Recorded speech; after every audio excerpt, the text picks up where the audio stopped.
The Select Committee will come to order. Well, good morning, everyone. And today we're here to discuss a topic of important strategic value, the Chinese Communist Party's Great Firewall. The Great Firewall is a dystopian censorship regime designed to advance near-total societal control over the Chinese people. With an army of censors boosted by artificial intelligence and other cutting-edge technology, it monitors all information and expression within China, rapidly stamping out anything that diverges from the party line. The Great Firewall also controls all contact between Chinese citizens and the outside world. Information is stopped from flowing into China, and the Chinese people are not allowed to get information out. Facebook, X, Instagram, and YouTube, and any platform you could watch this hearing on, are blocked. Behind the Great Firewall, the CCP has the Chinese people trapped in a parallel reality where they are fed a steady stream of propaganda tightly controlled by Xi's authoritarian regime. The CCP has turned the internet, designed as a tool of freedom, into the ultimate tool of control. As it has grown more powerful, the party has only expanded its ambition to maintain total control. In fact, despite spending historic amounts on a massive military buildup, the CCP still spends more on internal security than it does on its military. Unfortunately, the CCP's quest for control does not stop at China's borders. The CCP is rapidly exporting its surveillance technology abroad, enabled by state-backed champions like Huawei, Hikvision, and ZTE. It has found plenty of buyers. From the tyrannical Maduro regime in Venezuela to the Ayatollahs of Iran, the CCP exports its malign technologies to help authoritarian governments control the internet and oppress their populations. Not only does this undermine human rights globally, but threatens American national security by creating a network of pro-CCP governments that increasingly owe their hold on power to the CCP. Over the last year and a half, the Select Committee on the CCP has worked tirelessly to champion the rights of the Chinese people to speak freely. We've held hearings where dissidents and Chinese students have described violent threats they have faced right here in the United States, and we have called loudly for an end to their oppression. We've tried to break the barriers between the Chinese and American people, but the Great Firewall stands in the way. Today, the Select Committee will again champion the rights of the Chinese people. This hearing will focus on the ways we can expose the Chinese people to the irresistible power of unarmed truth, a phrase first used by Russian author Boris Pasternak and repeated by former President Ronald Reagan in 1988 as his dream for people trapped behind the Iron Curtain. The CCP fears that power and spends tens of billions of dollars on global propaganda and censorship to control it. We should set it free and give the Chinese people unfettered access to the truth. This means countering Chinese censorship with honest information and fighting the CCP's export of surveillance technology worldwide. It also means ensuring transparency at home, whether in Hollywood or Silicon Valley or on college campuses. CCP censorship has no place in America. What the CCP fears most is the Chinese people learning the truth about the Uyghurs, about Taiwan, Tiananmen Square, COVID-19, the Chinese economy, corruption, and worst of all, the truth about the CCP itself. Why? Because they know their rule is built on lies. What Reagan observed in Berlin is still true today. This wall will fail, for it cannot withstand faith, it cannot withstand truth, the wall cannot withstand freedom. What was true of the walls of concrete and barbed wire will be true of walls of code. I'm grateful to our three incredible witnesses here today who will discuss how we can repeat Reagan's success and ensure that, once again, freedom is the victor. With that, I'd recognize our ranking member, Krishnamoorthi. Thank you, Mr. Chair. Last year, this committee looked at the CCP's message about an alternative reality where democracy is failing and autocracy is on the rise. Next, we examined in our discourse power hearing how the CCP promotes that message outside of China. Today, we look at how the CCP spreads its message inside of China, not only through propaganda, but also by stifling alternatives to its messaging through censorship, surveillance, and its so-called Great Firewall, which is the most sophisticated system of internet censorship anywhere in the world. The CCP's censorship is dangerous because by denying discussions of human rights and alternatives to its negative messaging about the U.S., the CCP creates a controlled society that is more supportive of its aggression toward the U.S. and our allies, partners, and friends, including Taiwan. Almost 25 years ago, President Clinton argued that giving China full access to our market would help create a future of greater openness and freedom for the people of China. Unfortunately, that prediction was wrong, because instead of allowing greater openness and freedom, the CCP used China's growing wealth and access to technology to build the world's most sophisticated surveillance state, which it now exports to other countries. Today, the CCP spends more on its domestic security services than it does on its military, and it spends a lot of this money on surveillance cameras. It's estimated that of the 1 billion surveillance cameras in the world, half of them, a whopping 500 million surveillance cameras, are in China alone. Here you can see the city of Wuhan, which once was called China's democracy village because for several years it was allowed to elect its own leaders. Unfortunately, the CCP ended this experiment in 2016 and now blankets the village with surveillance cameras like the 5 you see here. You can count them, 5 on 1 lamppost. The CCP also spends its money on the technologies and surveillance bureaucracy behind its Great Firewall, which experts say has achieved industrial-scale censorship by blocking IP addresses, contorting online conversations, and filtering website data. In recent years, the CCP has started actually shrinking the number of Chinese website domains, which are down more than 1/3 from their peak in 2019, as you can see here, dropping from roughly 51 million domains in 2019 to about 32 million in 2023. In contrast, the number of domains in the U.S. in that same time period doubled. It's grown dramatically, and that's not much different around the world. Motivating the CCP's police state is its fear of Chinese citizens holding their leaders accountable, like they did in Wuhan's democratic experiment. In fact, at one time, online expression flourished for years in China as netizens found creative ways to evade the Great Firewall.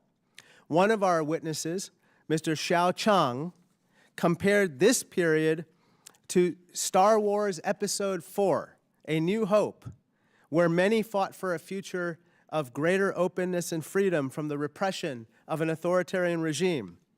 But according to Mr. Xiao, since Xi Jinping came to power in 2012, it has been more of this. Episode 5, The Empire Strikes Back.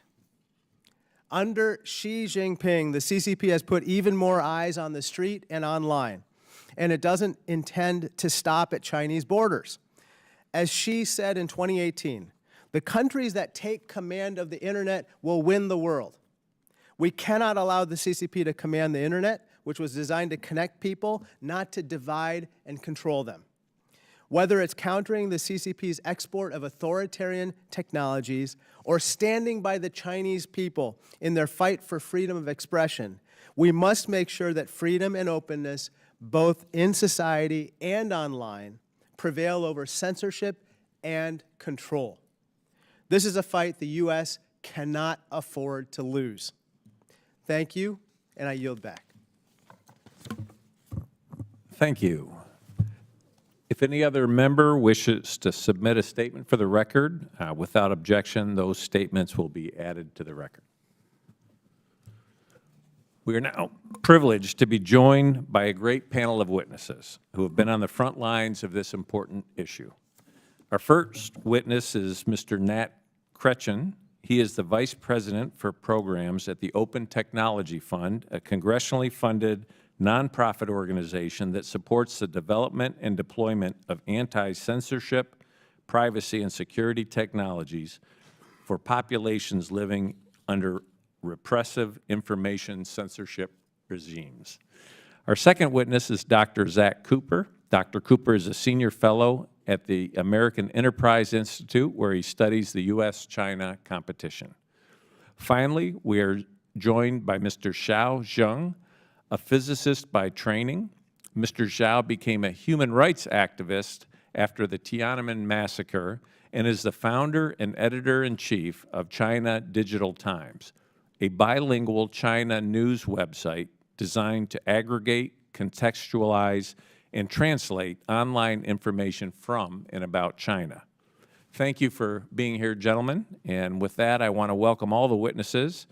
Thank you all for being here. And Mr. Kretchen, you are now recognized for your opening remarks. Chair Moolenaar, Ranking Member Krishnamoorthi, distinguished members of the committee, thank you for inviting me to testify. The Chinese internet today is unrecognizable from the internet we all know here. It's been roughly 15 years since Google and much of the free and open internet was blocked in China and replaced by CCP-controlled domestic platforms such as WeChat and Weibo. An entire generation has grown up never knowing the internet beyond these platforms. They don't long for the global internet because, by design, they've never meaningfully experienced it. In that time, the CCP has spent billions of dollars to erect a complex technical architecture to isolate over 1 billion people from the global internet. However, its ability to control information has less to do with blocking access to foreign websites and far more to do with its success creating an entirely new ecosystem and re-engineering its population's online behavior. This is the fundamental challenge we're faced with today. OTF was established over a decade ago to help journalists and human rights defenders counter online censorship. During that time, the cat and mouse game of internet freedom has remained fundamentally unchanged. Even in countries considered to have advanced information controls, like Russia and Iran, people still download circumvention tools to access the global internet. Internet freedom solutions are developed based on the assumption that overcoming censorship is simply a technical impediment that, once addressed, will meaningfully restore free online expression. However, this assumption no longer holds in China. The CCP is not simply building an ever greater firewall. It has undertaken a much more ambitious project, erecting multiple layers of self-reinforcing technical and social controls, the result of which is not a globally recognizable internet with key redactions, but a wholesale substitution of an entirely distinct online ecosystem. This ecosystem is characterized by the substitution of global platforms for domestic alternatives. Although highly censored, these platforms are extremely compelling. They're well-designed and content-rich. As a result, most Chinese internet users have little reason to explore beyond China's own social media universe. What this substitution does is provide China's censors with a huge home field advantage. The amount of control that can be asserted through WeChat and other platforms is far beyond what's possible on the open internet. On these platforms, censorship is faster, more nuanced, and more complete. Surveillance is harder to avoid, and party messages are spread more forcefully by committed little pinks. For those who want to look for information or connections that are unavailable on domestic platforms, precisely how to do so is far from simple. The Chinese government has engaged in a novel project of meta-censorship to obscure even the possibility of circumvention from its own citizens. They have criminalized circumvention tools and thoroughly blocked discussion of how to download them. Domestic search engines don't index censored sites. App stores, notably those run by Apple and Google, remove thousands of apps at the request of the Chinese government, including most internet freedom tools. And as if these obstacles weren't enough, it is only then that users must contend with the Great Firewall, which, as was mentioned, remains the world's most advanced national filtering system. From the vantage point of an average Chinese user, it's become increasingly difficult to even imagine what exists beyond China's domestic ecosystem, much less discover how to access it. The end result is a dramatic change in user behavior. As researchers at Stanford concluded after they gave students in Beijing circumvention tools, even with these technologies, few students use them to access the global internet unless they were actively incentivized to do so. The era in which we could reasonably assume that most Chinese citizens could and would naturally seek out uncensored content is unfortunately over. Traditional circumvention tools such as VPNs remain an important part of any internet freedom strategy.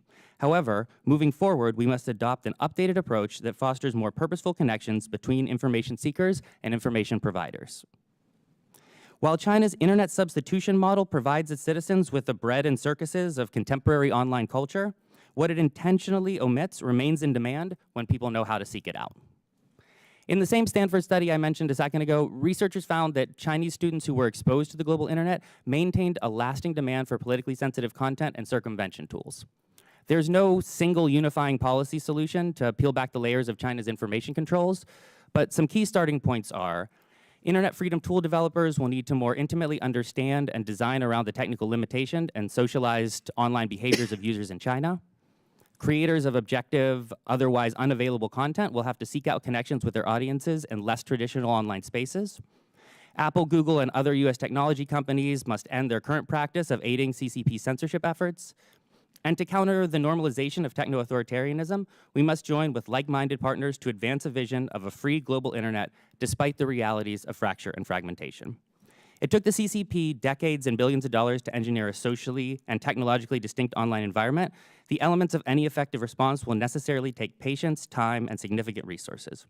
While I focus today on the domestic implications of China's information controls, we're already seeing other governments adopt these same strategies. If we don't contest China's model of internet substitution at its source, we'll be unable to counter it where it spreads. The scale of the challenge is immense and yet unquestionably worthwhile. There's no message the US could deliver that's more credible or more powerful than helping facilitate Chinese citizens' own search for the truth.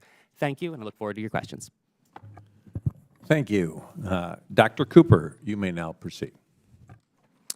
Chairman Moolenaar, Ranking Member Krishnamoorthi, and distinguished members of the committee. Thank you for inviting me to testify today. As this committee has highlighted, the Chinese Communist Party has developed and implemented the most sophisticated censorship and surveillance apparatus in the world. What has happened in the last few years, however, is not a simple evolution of the party's tools and techniques. Rather, it is a whole new threat to internet freedom, not only in China, but beyond. Not only is the Communist Party gathering enormous amounts of data on the Chinese people, at the same time it is actively eliminating Chinese language portions of the global internet. Chinese language websites now account for just 1.3% of the global total. As a result, the Communist Party now knows more about its people than ever before, but the Chinese people know less about the outside world and indeed even their own domestic realities. This information asymmetry is no accident. The Communist Party's strict information controls do tremendous harm to the people of China, but I want to focus my remarks here today on the effects on Americans. Increasingly, the Great Firewall is not only an obstacle for the Chinese people, but also a roadblock for US-China relations.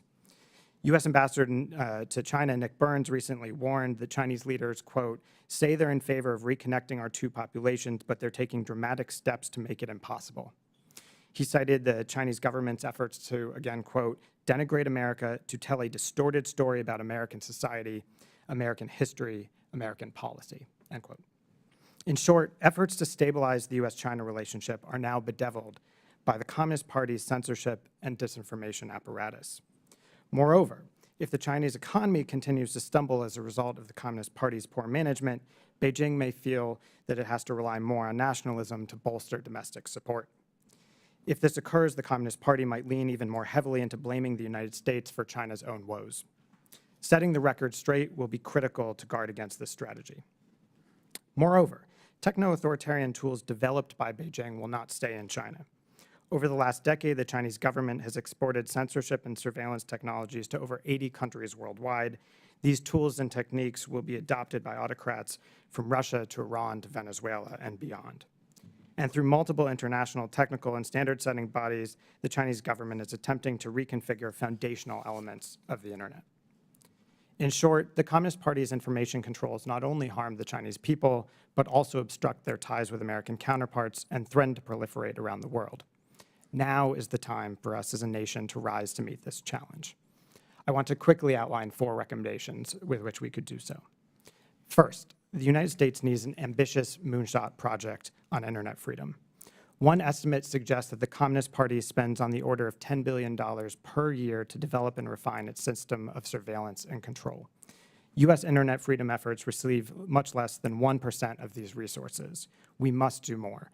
The time to act is now, before these systems proliferate globally. Second, we should insist that American companies do more to counter information controls. Some major US companies restrict access to virtual private networks and other apps in China while allowing the Communist Party to replace these networks with ones that the party can covertly monitor. Companies must disclose major cybersecurity incidents. They should have to do the same when they enable foreign censorship and surveillance. Third, the United States should insulate itself against censorship and surveillance here at home. The Communist Party has long barred most American media companies from operating effectively in China, yet the United States has few reciprocal protections. US media companies themselves should be required to disclose when they disseminate information or accept payments provided by entities affiliated with designated foreign adversaries. Fourth, the Congress should conduct additional and should support additional research on Chinese censorship and surveillance. We need a deeper understanding of the tools and techniques that the Communist Party is using if we are to understand the evolving nature of the threat that it poses. Detailing the Communist Party's information control strategy is fundamental to building an effective US government response. The information competition with China is not a minor aspect of the relationship, but rather a central pillar.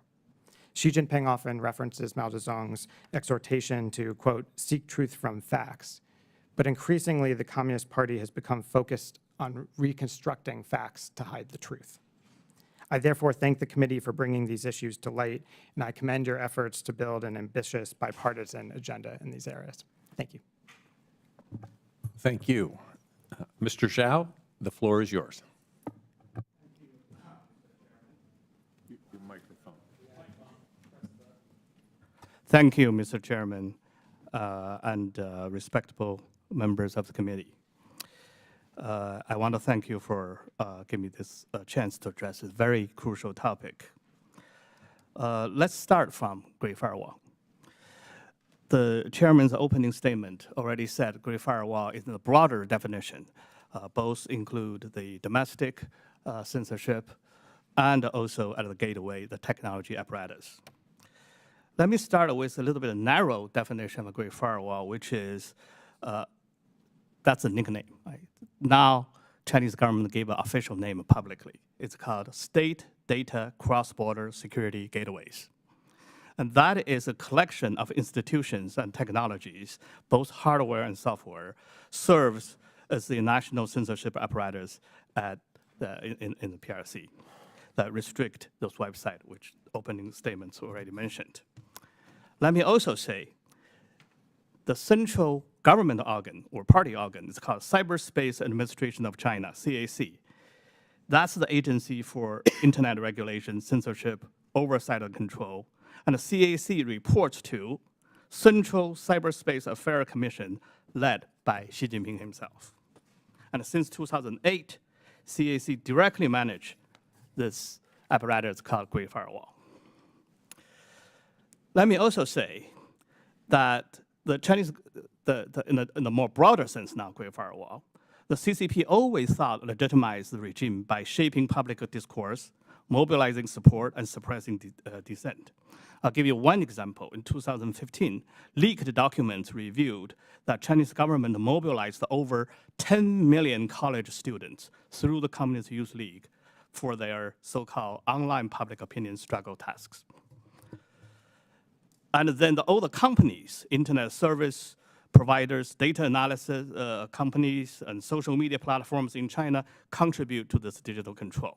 Right? Sina, Weibo, Toutiao, Kuaishou, they employ thousands of censors to remove illegal content, so-called, and often outsource to companies. The one's called Beyond Soft, which employs over 8,000 workers. But what's the Great Firewall, that critical piece on the gateway? Because the entire censorship propaganda mechanism in China, controlling both traditional and social media, relies on Great Firewall for this information security. Without it, the suppressed content could become accessible again by the Chinese public. Now, we also talk about circumvention of the Great Firewall. There are tens of millions of Chinese internet users using VPNs or homemade tools, open source tools to circumvent Great Firewall. But also, the Great Firewall itself enhance its blocking capacity through the methods, active probing, special responses, and pushing the criminalize the circumvention efforts. Let me give you one telling example in this hearing, which is a blogger called Yuan Xiaohuan, and he is a cybersecurity specialist. And he began an anonymous blog called Program Think in 2009. The blog provided cybersecurity advice, method to bypass the internet censorship, and the political commentaries critical to CCP. The blogger dared the CCP to catch him, using his cybersecurity expertise to evade capture for 12 years. Millions of Chinese netizens admired him as a legend and hero, cheering, worrying, praying, and crying for his fate. In May 2021, Yuan was arrested by Shanghai police. On February last year, he was sentenced to 7 years in prison for, quote, inciting subversion of state power.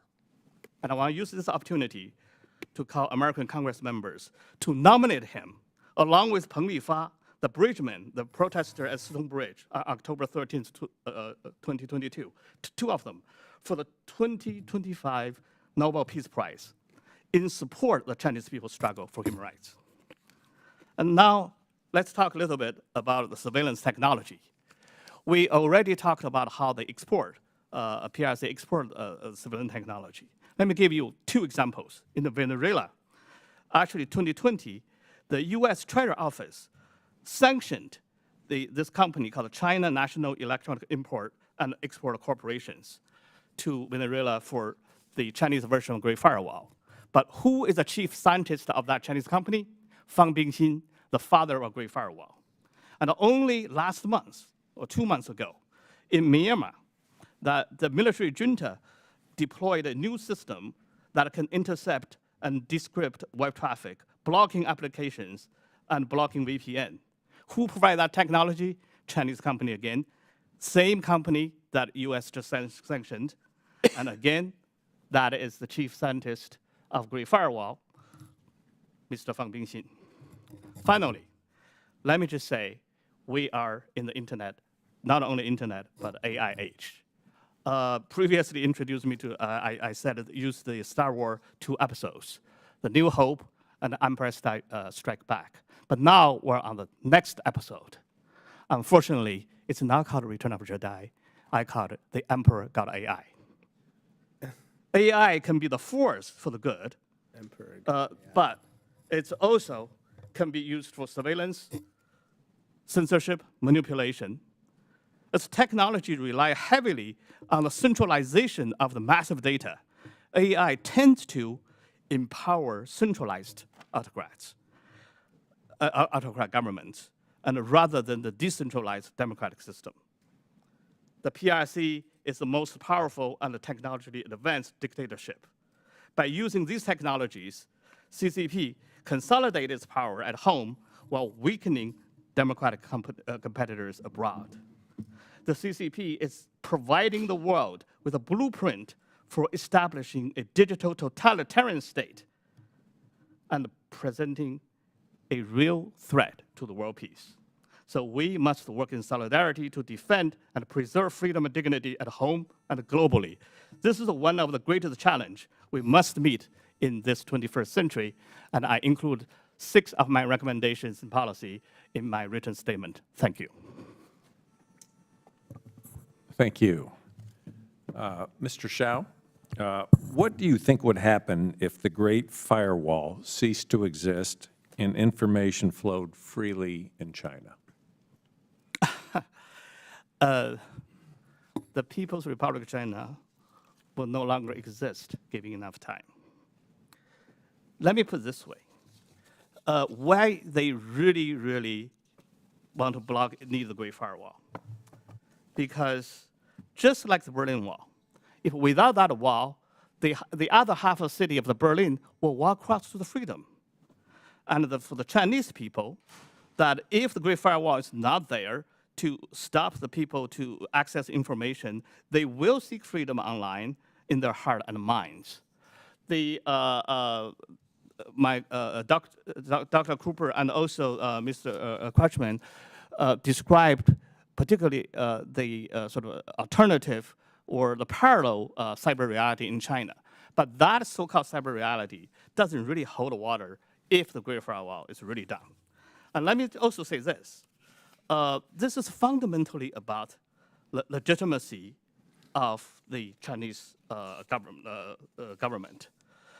If they cannot answer the question who elected them, who they represent, and who participate the daily decisions. If those questions are being openly asked and a debate can be freely sort of let people to express, then fundamentally the Chinese Communist Party's legitimacy is undermined.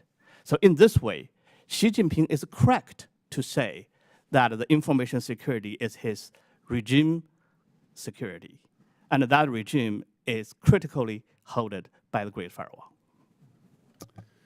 And Dr. Cooper, why do you think the CCP is investing so much in this great firewall, and why is controlling information at home and abroad so important to their strategy? Well, I think Mr. Shao put it really well. At the end of the day, the party's legitimacy doesn't rest on the support necessarily from the people for the policies that it's pursuing, especially when those policies don't appear to be working.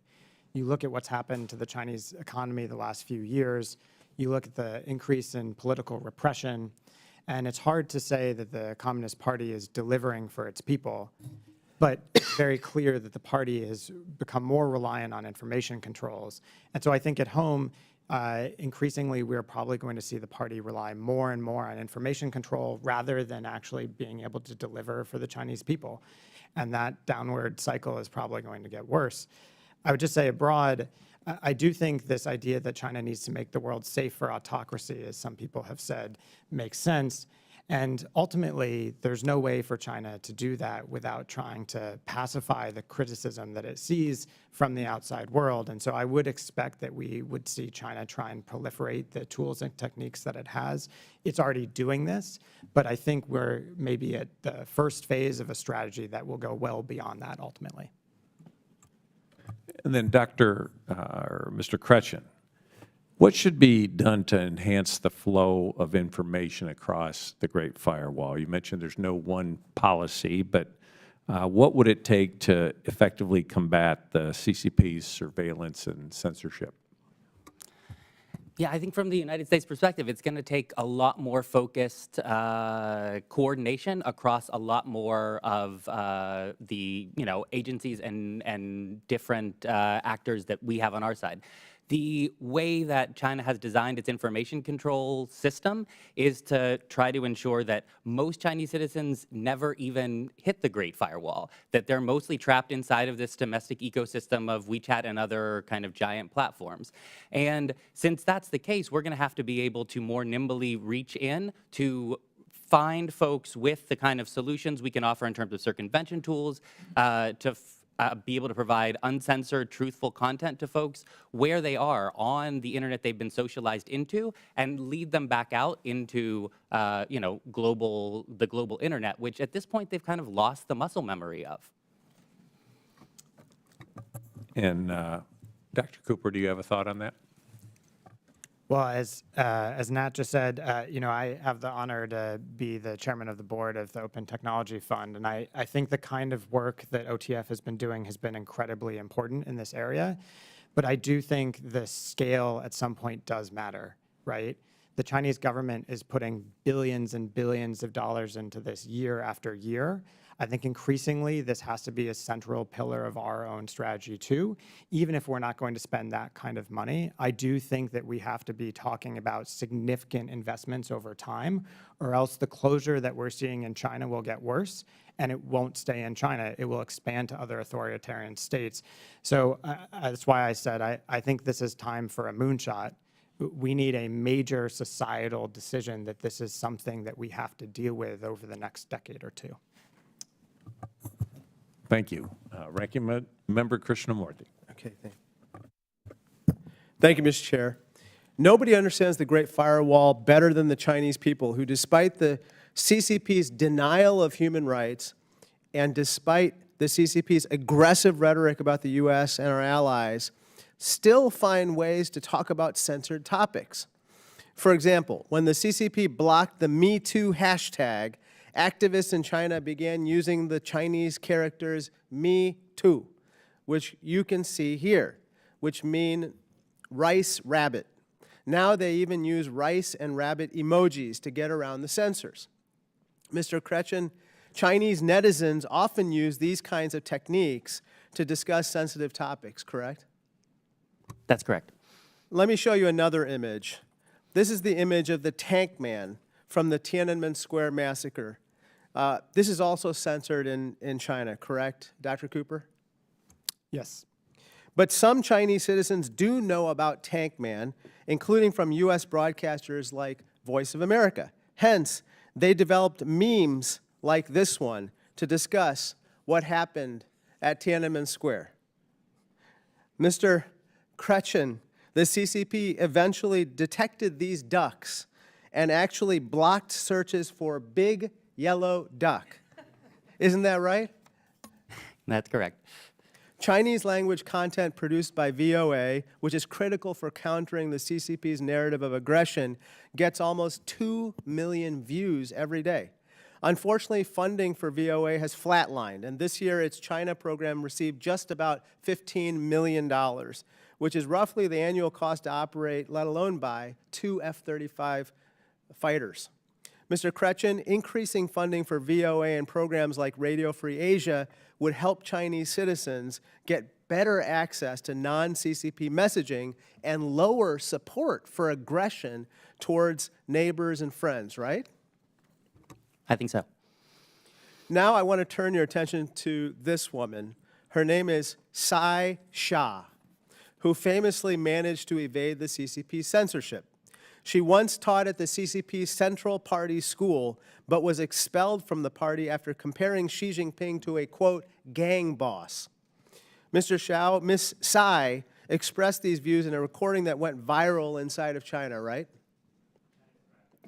Ms. Tsai says that a trip in Spain in 2008 was when she became fully aware of the CCP's repression and realized the need to speak out.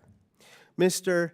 Krishnamoorthi, it is these kinds of people-to-people ties and exchanges that, in my opinion, are among our best tools for combating CCP censorship. Would you agree with me? Most certainly. Unfortunately, the number of Chinese students studying in the U.S. has dropped almost 30% in just the last few years. So, Dr. Cooper, even as we compete with the CCP, we need to increase student and other exchanges with the Chinese people. Isn't that right? I agree with that. I think student exchanges are an asymmetric advantage for the United States. 100%. Let me turn to my final topic, namely the CCP's export of surveillance technologies.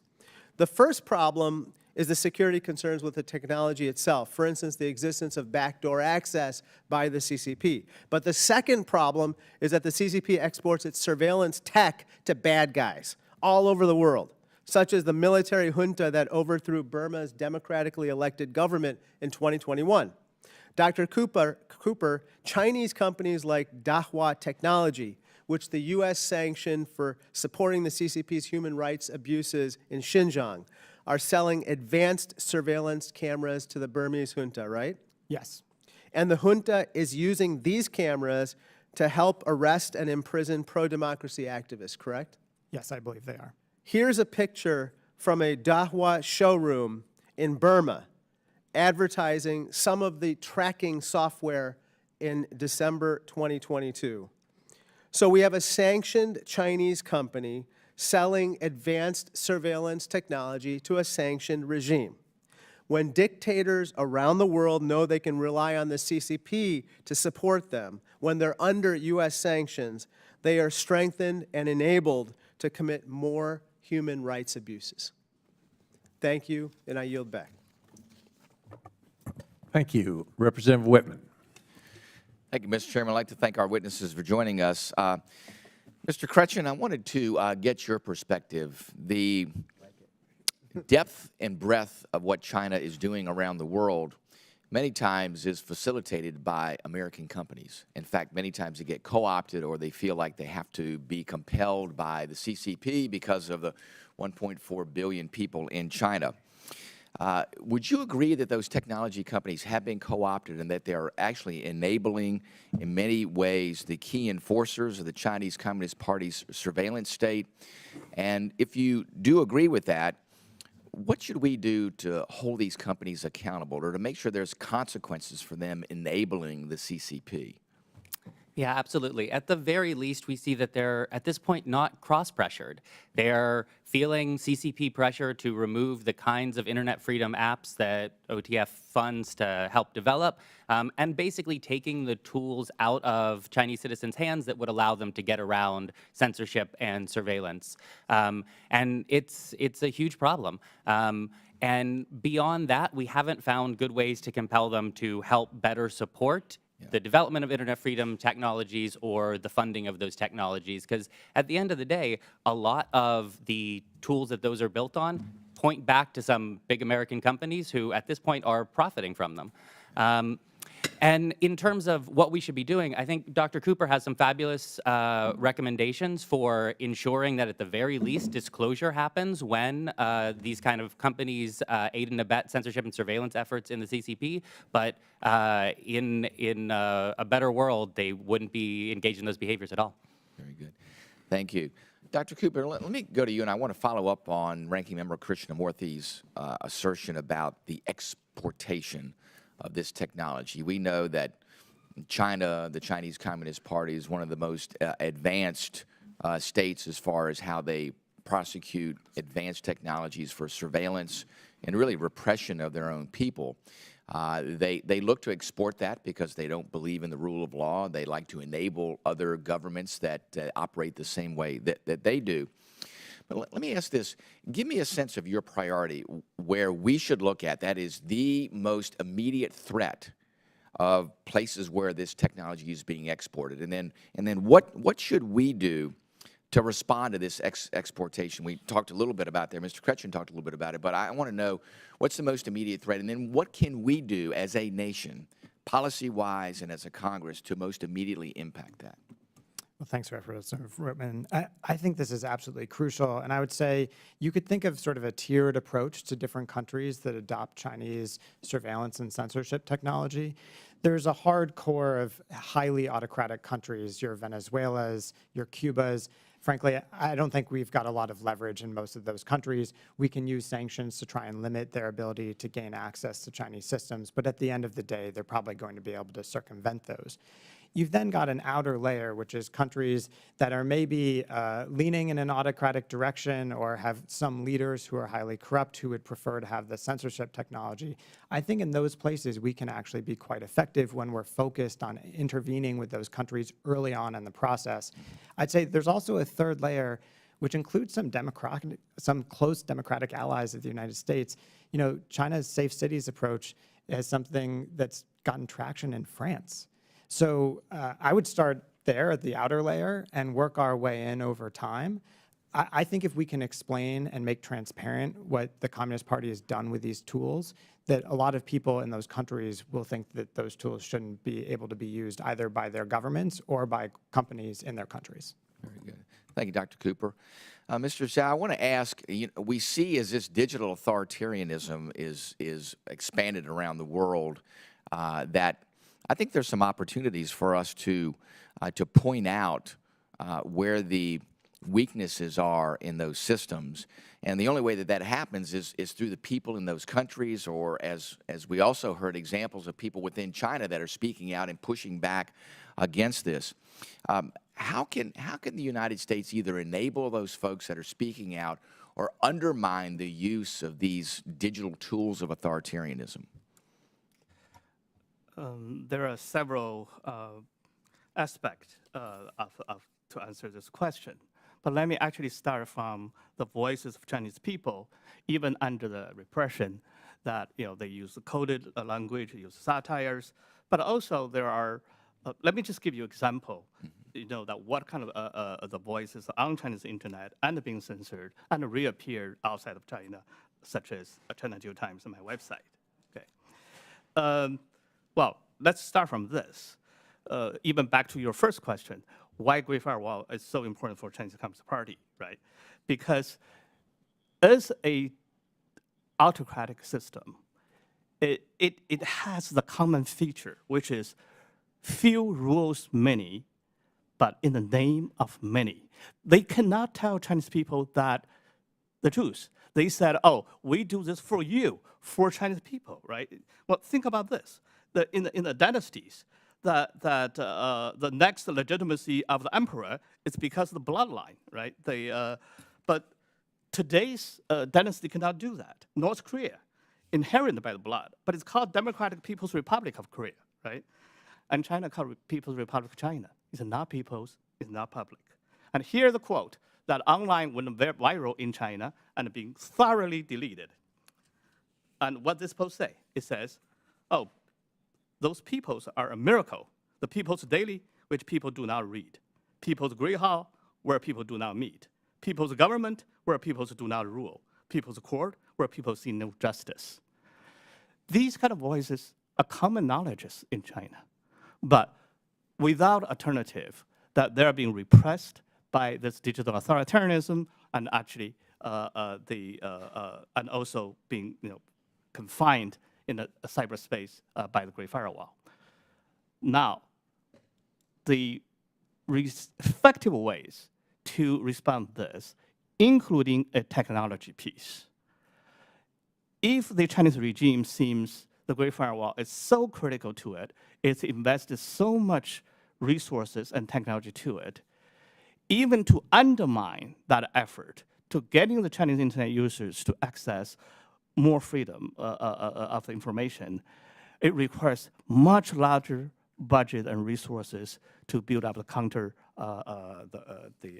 technology. And I'm naming one, not just VPNs. Decentralized generative AI tools. The new AI tools that actually is another threat to the Chinese government control of the ideology and online contents. But if right now these generative AI tools are in the big US companies' hand, there's a Chinese company doing that, but they have to censor their content. Again, their result will not really meet the demand of the Chinese population if they are an alternative decentralized AI tool can be made. Thank you, Mr. Chairman. Now you back. Representative Kim. Yeah, thank you, Mr. Chair. Dr. Cooper, I'd like to start with you. You said something that, I guess I kind of missed it when I read through your testimony, but you said it really stuck out to me. If I get this right, you're saying that right now about only 1.3% of global websites are Chinese language websites, and that's down from 4.3 before, about a decade ago. Is that correct? That's correct. So, just so I get this right, you're not just talking about what the Chinese people have access to. You're just saying like they're actually being deleted from just writ large in the internet across the world. So it's not just about censorship within China, but it's being deleted and in many ways removed from all of us to be able to access. Is that correct? That's exactly right. Yeah, thank you for that. I thought that was a really interesting another component of this, not just about what the Chinese people are accessing, but just just the richness of what we hoped is in the internet for all. I wanted to try to I guess, Dr. Cooper, maybe I'll start with you. I guess I'm just trying to get a sense of like, how does someone understand or measure how much of the internet is being restricted, or how much, it's hard for me to really conceptualize, what all is actually being restricted from the Chinese people through this action by the CCP. Do you have an understanding of how to process that? Well, my fellow panelists may have other views on this, but I think there are a lot of tools that you can use to look at different elements of this. So one, for example, the Open Technology Fund helps to support is on app censorship. And you can go on and you can literally see on the Google Play Store, on the Apple App Store, what is censored. And it is a tremendous amount of stuff. And it's many of the apps that not only Americans use all the time, but that others around the world use. So I think it's going to differ from domain to domain. But it is a tremendous amount, not just on the internet, but also these other tools that people use to access information. Yeah. I want to just pivot and just kind of focus in on something that's been kind of touched upon, but just, we're on the advent of this new era of innovation with AI. It's been referenced in different ways, but I'd like to dig in a little deeper. Mr. Krishnamoorthi, I thought you had a really powerful diagram on page 3, really showing the concentric circles here of some of this. Helps me understand this. I mean, some of my concern is that when we look at, large language models and what we've seen so far with AI, what we see if this trend continues is honestly a lot of users having less direct access to websites and a lot more information being, put together and assembled for them. And in some ways, I worry that that kind of falls into that CCP-controlled domestic platforms area, if they're able to develop that kind of thing that I think Mr. Shao was worried about on that front. So I guess, I see this as sort of double-edged, and I'd like to, I'll turn to you, Mr. Shao, afterwards to talk about what kind of threats that could pose to the CCP. But, I'd love to just start with you, Mr. Krishnamoorthi. Just is this going to make things potentially much, much worse in terms of the ability to censor? Absolutely. I mean, the really kind of pernicious, for me, kind of the most dystopian part about the way that the CCP has set up its information control regime is just how self-reinforcing it is and how it really does create kind of like, interestingly, memory holes. To your point about a shrinking internet, there's just fewer sources where those things can be found. So when you've taken people, initially when it was just like, oh, we'll censor websites we don't agree with, new websites will pop up. That's a cat and mouse game that can be played from both sides. Once people are sequestered into platforms that can be much more easily controlled by the CCP, all of a sudden, everything you see kind of reinforces a central narrative, and it becomes really hard because everyone's subject to the same controls to say anything different. Then, as you say, as large language models take over in the way that we have answers curated for us, if those large language models are trained only on censored data or data that has those memory holes well ingrained in them, then anything that model They don't have to be reactionary in that way. They're actually just removing that from the knowledge base of the large language models. And precisely. Mr. Shao, I guess you had mentioned that AI tools could be a threat to the CCP. I think you were saying maybe because maybe their large language models might not be able to do all that people want it to do because it's going to have a limited amount of info. But I'd love for you to just explore that a little bit more for us here. Yeah, let me give you give you an example. China actually is the only other country has a tech ability of the AI that developing those large language models. So as Mr. Countryman said, that is a parallel universe. The Chinese users are using Chinese model. The difference is they are trained by different data and also under the different supervised training, which is in China, the censor will just monitoring the outcomes, right? But there's a difference between the two models if you train differently and by different data. And why those differences are so crucial. And because AI is so vast, and it answers any common sense questions. I'll give you an example. What's the patriotism? What's the love of the country, right? Hey, that's the AI, if you use the OpenAI ChatGPT, or tell you the answer you love your country, it's different than love your government, it's different than the state. Yeah, it's different than love your culture. But if you use the Chinese under the PRC propaganda materials trained, the crucial point, every day they're trying to confuse in people's mind is love China equals love Chinese Communist Party equals love Chinese culture equals Chinese people. They lump them together. Logically, it doesn't make any sense. Yeah. But they use whole propaganda and the censorship to make that only available in the Chinese language space. And Chinese AI will just answer that. Yeah. But the outside of that, come to a close, so I'll yield on back, but I think that's an important thing for this committee to explore. Thank you. Mr. Moolenaar. Thank you, Mr. Chairman. Appreciate the commentary this morning and the discussion. Want to take a little bit different tact here this morning. Some of you have talked about, how we can impact what's going on in China, and a couple of you in your testimony, written testimony as well as verbal testimony this morning, talked about investment in China. The Chinese talk, I think Mr. Cooper said, to invest billions into their internet. So the question is where they get their money from. And we've had a number of discussions in this committee before, and a number of witnesses testify that we, the Americans, are giving them a lot of the capital they need to be able to do this. And to me, I think a couple ways we can infect this is to sanction some of the folks not be able to invest in certain companies. I think one of you made that recommendation. I think Mr. Chow in his testimony, as well as prohibit investment in Chinese companies, period. So I've got some bills to do that. So I think, Mr. Kretschm, let's start with you. Would you like to comment on that? From the OTF perspective, I mean, we come at this from a relatively technical perspective, and in that sense, like there are lots of places where you'd want to be very careful about essentially either U.S. investment in the kind of firms that we know will blow back into creating better surveillance and censorship technologies that, as Dr. Cooper said, will inevitably be proliferated into a lot of other states who are seeking information control solutions like the PRC is putting together. Mr. Cooper, Dr. Cooper, like to comment on that? Yeah, what I would say just briefly is I think there is an important role for outbound investment legislation, and I know many of you have been leaders on this issue. I think as regards the censorship and surveillance question, the outbound investment limitation should, for that purpose, be focused on those companies that are engaged in the most pernicious behavior, either within China or outside.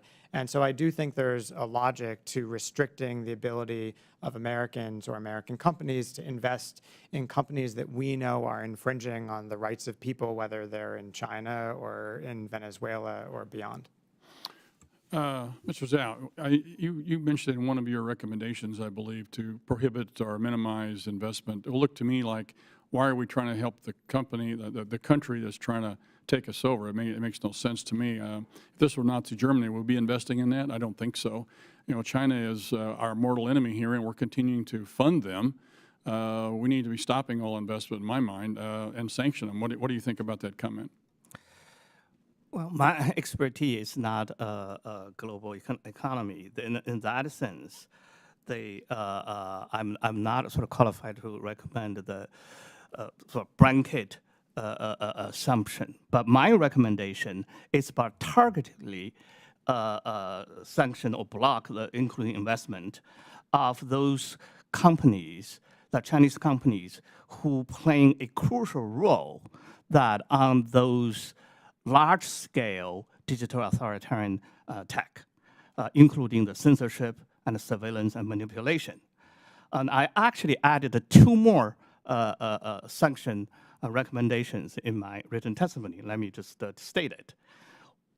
And I used the example of the security expert Chinese Fang Bingxin, who is widely known, publicly known in China to father of the Great Firewall. As I said, he is the chief scientist of those US sanctioned companies who are exporting technologies around the world.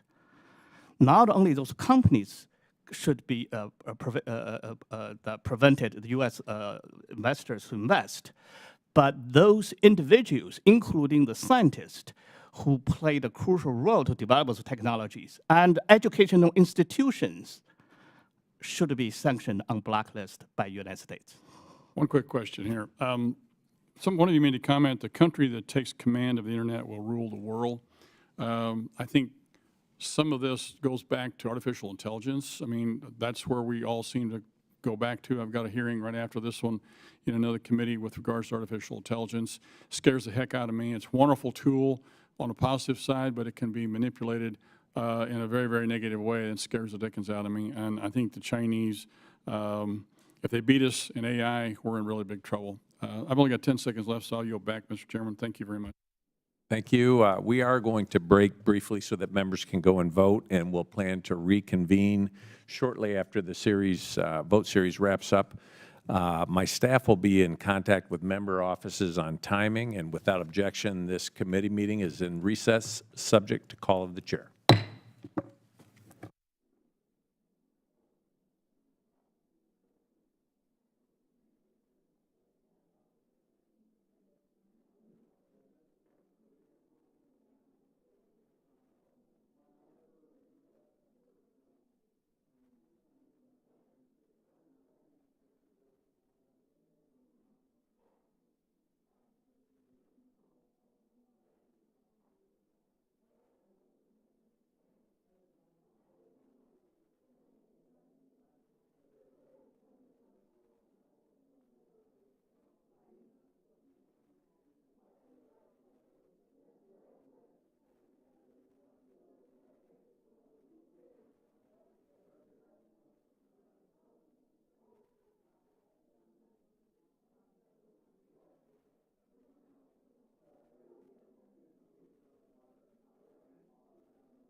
Welcome back.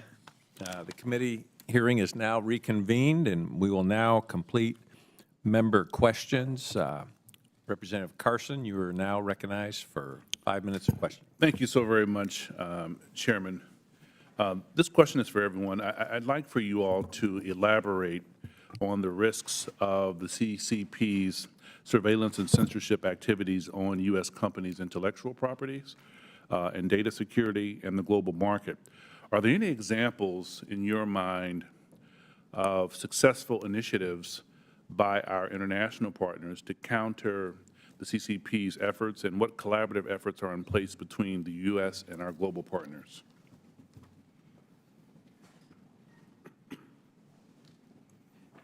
Well, I think this is an incredibly difficult issue for us to even find information about, because many of the companies, as you know, they are doing business very differently in China than they do anywhere else. We just had a few days ago Microsoft assert that individuals cannot use anything other than an iPhone in China now, and I think pretty clearly that was because of surveillance concerns.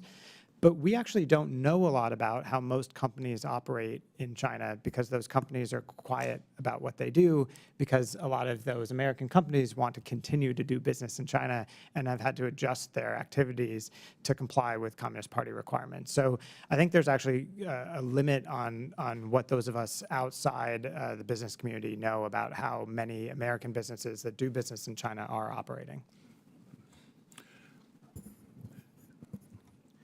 I want to just add on another aspect, which is the Chinese tech companies are building a lot of digital infrastructures around the world.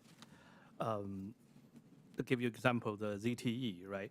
It's operated over 50 countries, providing fiber optic cables, mobile networks, data services, in Turkey, Sri Lanka, Sudan, you name it, Laos.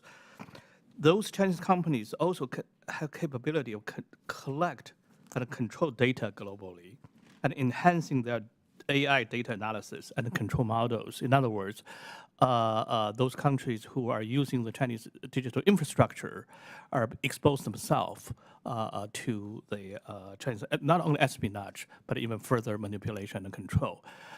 This is a global threat, and it's not within U.S. territory itself, but given it is the competitive nature between the United States and China and the global market and geopolitics, the policymakers must take that into concern.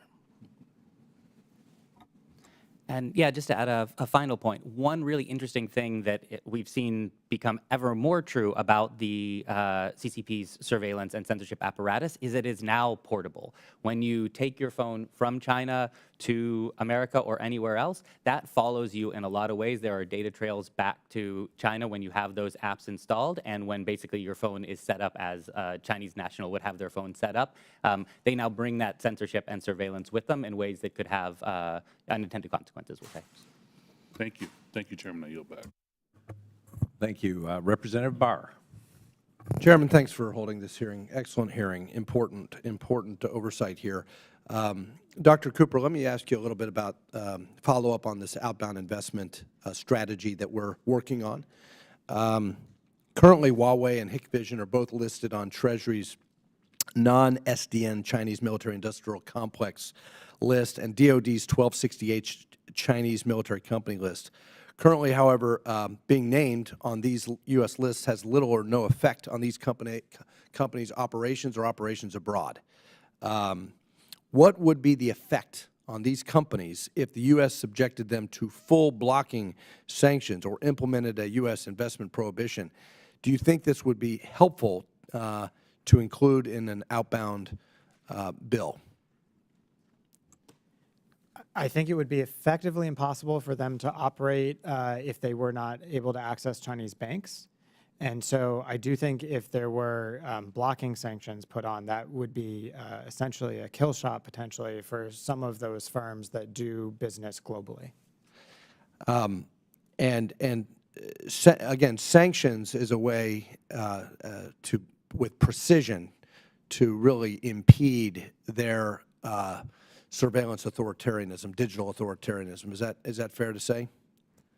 Yes, it is. What would be a reason that Treasury would not currently designate those companies which are so integral to the techno-totalitarian surveillance activities of Beijing? Well, the bottom line is that the Treasury Department has not used sanctions as a tool against China for, frankly, most of the last 2 decades. I was in the White House doing sanctions work about 20 years ago, and Treasury didn't want to use those tools then. And in general, I think the Treasury Department has been hesitant to use them now.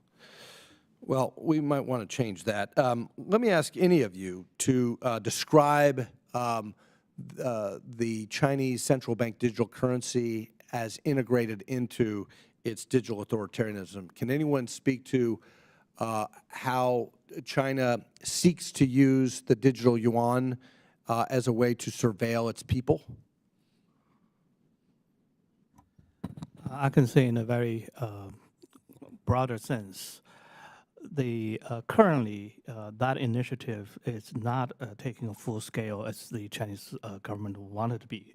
However, for those already being experimented in different cities and the different sectors of societies, it is absolutely true that if you use the Chinese digital yuan, then the state has, the bank potentially track every financial activities you do.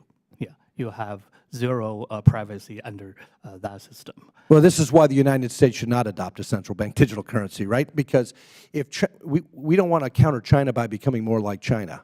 And we are hearing reports from within China that the plan is to pull all the physical currency out, have a digital central bank digital currency, have the central government of China and the CCP monitor financial activities, and then if they control that, then they can shut down the people's capabilities of how they spend their money, or even take some of their own funds away from them.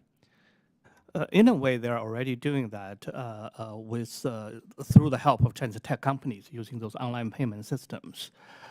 Those kind of shutdown, blocking account, taking as a form of punishment, it's already happening in the Chinese financial. But if the central Chinese digital yuan does that, that would give much more power, which is a terrifying future. It is a terrifying future. Real quick on the Taiwan guidance, the PRC guidance regarding Taiwan, that includes allowing the death penalty for individuals who are deemed advocates of Taiwan independence. I'm co-chair of the Congressional Taiwan Caucus.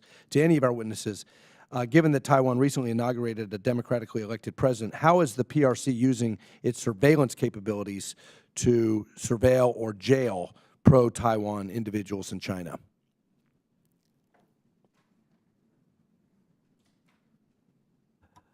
This raised another very important question, which is the PRC state extended their ability, not only surveillance, but cyber attack, way beyond of PRC borders. That whether you're Taiwan independence or other activists or political figures, or even any other sector, if the Chinese state targeted you, their espionage, and particularly the cyber attack, leaves no space that as a state power. Therefore, it's not just the citizen of Taiwan needs to watch what they do, their activities around the world, but anyone who, if the PRC identified as their enemy. So that caused United States and any sovereign states to give a strong measure to protect their own citizens and to counter that kind of beyond of PRC border attack. Thank you. I yield. Thank you. Representative Auchincloss. Great hearing, Chairman. Thank you, and thank you to our witnesses. I'll co-sign my friend from Kentucky's statements about us not needing to mimic the ideology or tactics of the Chinese Communist Party to outcompete them. One of democracy and freedom's great ideological strengths is that it does not need to rely on propaganda to succeed. It wins in civil society on its own merits. And in free and fair elections this year, Taiwan demonstrated that leaders in the Chinese Communist Party see Taiwan as simply the largest and most organized dissident group in China, and they made many sophisticated attempts to sway voters through mis and disinformation throughout their campaign season. It didn't work. And we must learn from Taiwan's examples of resilience and build on them. Mr. Chiang, am I pronouncing that correctly? Yes. In your testimony, you recommend Congress support new circumvention technologies and decentralized AI tools through increased access to resources, research, and collaboration opportunities. As you set up the China Digital Times, what circumvention resources did you find most helpful? Well, the circumvention-grade firewall it actually doesn't require extraordinary high tech. There is a plenty of those open source Chinese internet developers homemade tools that are serving the Chinese internet users' demand right now. Are they readily available, though, to the average consumer of? That is the difficult part because the Chinese authorities are cracking down on any spreading of the tools. In the same market, there's also the commercial VPN companies and the U.S. government-funded tools development, such as the Open Tech Fund. Yeah. The issue is really how to get those tools to the individual Chinese internet users at a scale, So we which need is sort of then you're a- up against the Chinese authorities' repressive effort. We need to get a whole app store inside the Great Firewall. That we cannot. Even Apple, those U.S. companies are taking VPN app down. And also, I added one more thing to the committee, that because there's actually a strong demand for those VPN circumvention tools, the Chinese government, in addition to Great Firewall, they develop their own VPNs and to give to a large, significant number of Chinese users, so the Chinese state can have monitoring the data and also putting another layer of filtering into those kind of Chinese VPNs. I did not realize that. So it's state-supported VPNs that are in fact funneling that information right back to the Politburo. Yes, for example, you use that, there's a plenty of people using that state VPN. They can search on X, but they cannot access to Voice of America and the China Digital Times. So, Mr. Kretchen, then, the Rapid Response Fund provides emergency support to independent media outlets, journalists, human rights defenders facing digital attacks, helps individuals and groups stay safe. How can the Open Technology Fund solicit for these kinds of support systems and help what Mr. Zhang is trying to do? Yeah, it's absolutely a challenge and one that we're attempting to improve our tooling all the time. So as Shell said, it's incredibly important to have tools that meet the Chinese users where they are, because as you say, you can't just go to an app store and download them very easily now. We're trying to make sure that for the kinds of developers and human rights advocates who can access our funding, that's available and as kind of rapid and as secure as we can possibly make it. And then in terms of kind of trying to find ways to inject more secure technologies and solutions into ecosystems where Chinese users are already finding these solutions is really important. You need viral adoption, though, right? This is fundamentally, this is a consumer technology, and so it's got to be virally adopted. And how do you create that viral flywheel through a repressive digital regime? I mean, has anybody cracked the code on that one? Unfortunately, no one's cracked the code at scale, and I think part of what we're going to have to do is devolve that a little bit because, there's not going to be a silver bullet anymore, but what we can do is understand specific user groups within China who have specific use cases and needs and design tools for them, which will, allow us to fly a little bit more below the radar of a control system that's designed specifically to prevent virality. Well, because and competition is going to induce the best product for what people want to use, right? You're going to get that feedback loop with the consumer. Absolutely. Final question, again for you, Mr. Kretchen. Technology at Scale Fund supports the large-scale circumvention and secure communication technology needs of the U.S. Agency for Global Media's broadcasting networks, including Radio Free Asia.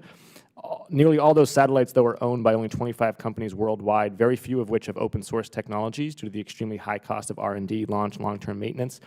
Would it be helpful to have a federal challenge which allows federal agencies to pay only for success? So the Search and Sustain Fund doesn't actually work with satellite technologies. It more runs VPN technologies. But effectively, that's how that fund functions for VPNs. It only pays for success. It offsets the user carrying costs of VPN users in highly restricted areas. So our partners come to us and say, oh, okay, this is how many users we were able to support, and here's your per user cost of those, and that's what we're reimbursing against. So effectively, that's what we're doing. We're incentivizing tools who can carry users in the hardest places. Are you concerned at all about the concentration question of satellite ownership? Is that something that we need Oh, to so, I mean, it's certainly an issue that we have to pay close attention to. Like from the OTF perspective, it's not a technology we're able to piggyback on in China yet, but we're exploring it in a lot of other places, and how that market develops in China, and in fact, how chipsets evolve to see like if we don't need base stations, that sort of thing. Like that will be an important thing to pay attention to, even though it's not operational today for us. Back. Thank you for the indulgence, Chair. Representative Newhouse. Thank you, Mr. Chairman. I want to thank the three witnesses today for their testimonies on how the CCP strategically executes its great firewall strategy to control its domestic population, as well as expand its authoritarian sphere of influence campaign abroad. These abuses of centralized power through surveillance technologies truly go against everything Western civilization has been fighting for since the creation of our free marketplace of ideas. Unfortunately, the CCP's Great Firewall strategy, in my humble opinion, goes far beyond just the control of information and possesses deadly implications for the rest of the world. For example, as many of you know, this committee's recent investigation unveiled how the CCP directly subsidizes, awards, incentivizes, protects, and invests in chemical companies responsible for producing 97% of the fentanyl in the world. Much of that pouring through our southern border, contributing to killing more than 110,000 Americans every year. The CCP allows the illegal export of these deadly chemicals to occur while simultaneously censoring content about domestic fentanyl sales on the internet. In other words, the CCP knowingly protects its domestic population from deadly fentanyl as they profit off poisoning of Americans. Chairman Moolenaar has given me the opportunity to lead the Select Committee's Fentanyl Working Group along with Mr. Auchincloss from Massachusetts and address this issue by mobilizing legislative efforts. So I've got two questions on this subject. Let's start with Dr. Cooper. If the CCP truly wanted to prohibit fentanyl sales and exports on their highly regulated internet platforms, how quickly could this occur? And does their inaction or lack of cooperation constitute drug warfare? I do think that the party, after the November meeting between Biden and Xi, made a commitment to follow through on fentanyl that they have not executed. I think that's quite clear. You can talk to officials within the administration, and they expected to have more cooperation from the Chinese. I don't know how fast they could crack down, but I think it's quite clear that officials on our side feel that there's a lot more that China could do that it is not doing today. Any thoughts on the whether or not this is drug warfare on their part? Well, I definitely think that it is an effort to, that it enables efforts to damage the United States in fundamental ways. When I go talk about China across the country, not infrequently do I have someone show up in the audience who's lost a child to fentanyl. And I'm sure you have this same experience. I've talked about this with senior Chinese former officials and some current officials. I think some of them understand the damage that this is doing, and I don't think the party has responded in the way that they absolutely should have. So, Mr. Kretschm, Mr. Quang, thoughts?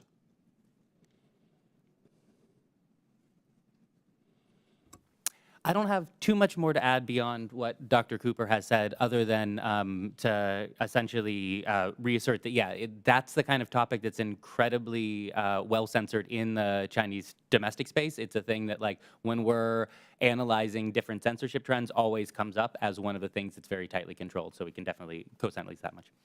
Thank you. I second on that. The aspect of looking at it is that the Chinese public not aware this is one of the important issues between the two countries, United States and China. Chinese public being kept not only completely in the dark, but often being fed by the opposite stories and propaganda narratives. That's giving this challenge even much harder to address. Yes, thank you. Well, again, thank you all. Appreciate the contribution to this important subject. Mr. Chairman, I yield back. Thank you. Representative Brown. Thank you, Mr. Chairman. The Chinese Communist Party has no equivalent of First Amendment protections for the 1.4 billion people under its control. The freedom of speech enshrined in our Constitution is not respected, recognized, or realized by the CCP. So let's not pretend otherwise. Every internet-connected device in the People's Republic of China is watched and controlled by the CCP.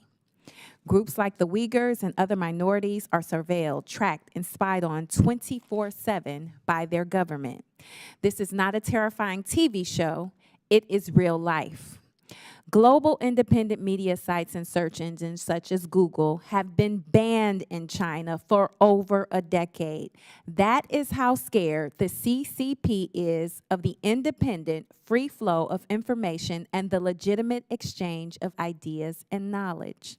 So, Mr. Krishnamoorthi, can you give us some perspective on what it is like to live under the digital repression implemented by the CCP?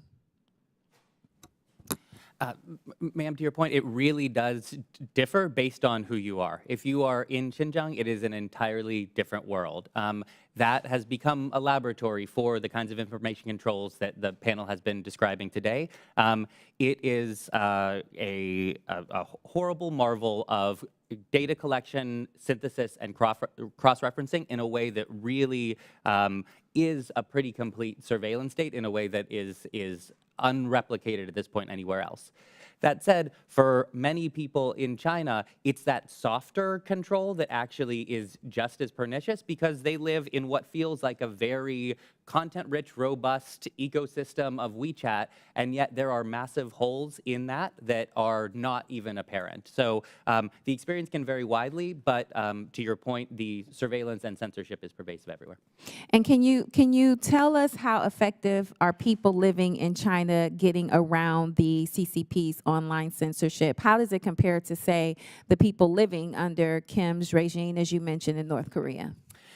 It's a very different control strategy between North Korea and China.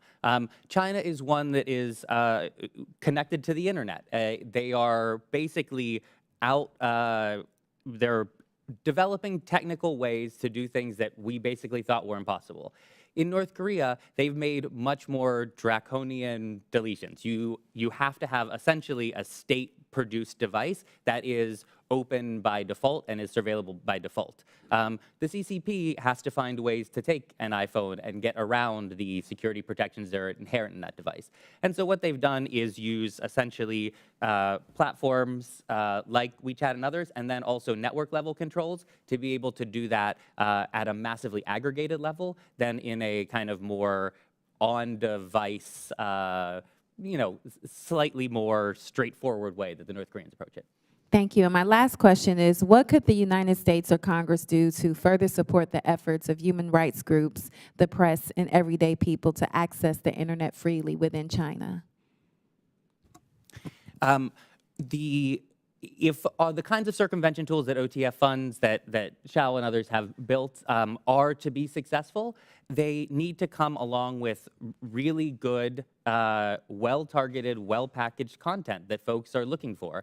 At the end of the day, there is information competition, even if we are attempting to allow users in China to take their own journeys to that content. And so the more that we can invest in the production of very good objective news and make sure that it is packaged and distribution is taken into account when it's put together, we're past this era of, oh, if you build a really good website, you'll get Chinese users who come see it. You have to now break that down and make sure you're delivering it to those users and giving them avenues to access it that actually comport with the way that they interact with each other daily online.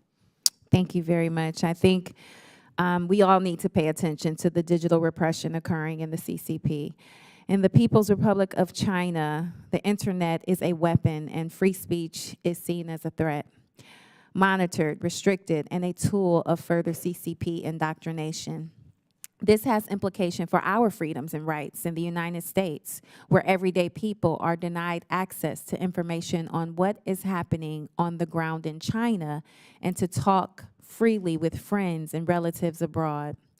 Our nation and this committee are united in pointing out this glaring hypocrisy and working to protect and promote internet freedom around the globe. And with that, Mr. Chairman, I yield back. Thank you. Representative Dunn. Thank you, Mr. Chairman. I want to thank each of the witnesses for their testimony today. It remains incumbent on us in Congress to fortify our information systems against this Chinese Communist Party dystopian export of state-sponsored censorship and surveillance in the United States. We must pave this path forward in this area for America and the free world. We cannot allow the PRC to dominate our critical industries and threaten our information systems. The CCP heavily invests in the most advanced techno-totalitarian surveillance state in the world and simultaneously created a very large military. Why do they do this? Because they are a government who fears its own people, most of all. One of the CCP's top strategic priorities is to control Chinese citizens, including what they say, what they know, and what they do. This is because controlling Chinese people is essential to everything else they want to control, from Taiwan to Xinjiang to Hong Kong. This is also their greatest potential vulnerability. Truth is their kryptonite. It would be foolish of us not to seize this opportunity to leverage this in our strategic competition. We're keenly aware that the CCP is not content to stop at China's current borders, and they've invested billions of dollars to construct a global information ecosystem that promotes propaganda and facilitates censorship.